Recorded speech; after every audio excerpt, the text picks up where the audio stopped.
Este venres e durante 4 días, ata o luns 17, celebraránse na Pobra as festas do Carme dos Pincheiros, unha das citas festivas máis multitudinarias de cantas se celebran na localidade durante a tempada estival. Dende o Concello, que colabora coa Comisión de Festas na organización dos festexos, destacaron o carácter especial desta cita e o seu forte vínculo coa identidade da Pobra e a súa tradición mariñeira. Sí, claro, esta é unha das festas máis importantes que ten a Pobra. E, bueno, eu creo que son as festas que se caracterizan por algo que son os cabezudos e os xigantes e os cabezudos, non?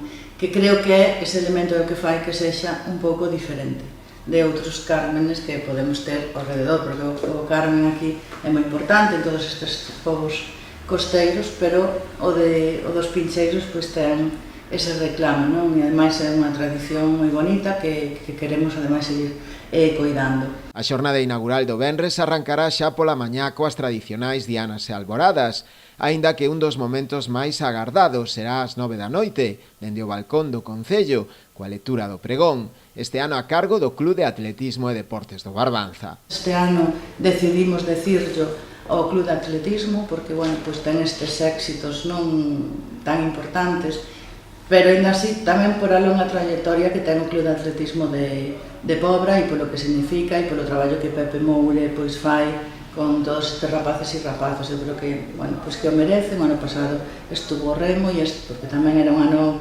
así difícil para eles, e este ano pois eu creo que se merece o Club de Atletismo. A música coas tradicionais verbenas a cargo das mellores orquestras de Galicia, os concertos dos grupos locais, as actuacións das bandas de música tradicional ou a celebración dos sanjuerguíns marcarán tamén esta cita festiva. O día grande, que tamén é outra das cousas que se caracteriza o Carme dos Pincheiros por o día dos sanjuerguines, que eso tamén hai que decilo, que son rapaces e rapazas que organizan ese día, e é un reclamo tremendo. A Pobra, a verdad, énchese de xente, hai moitísima xente todo o día, porque o desfile empeza pola tarde. Bueno, eles xa empezan a mediodía con unha sesión DJ, e para que a xente tamén poida comer ali no castelo, e últimamente está salindo moi ben esa sesión vermú. E logo pois arranca o gran desfile da auga, que bueno, pois como xa sabedes, énchese toda a Pobra, e ademais creo que dan boa previsión de tempo, entonces vai ser outra vez un éxito, non? Porque hai familias enteiras, xente de todas as edades para poder disfrutalo.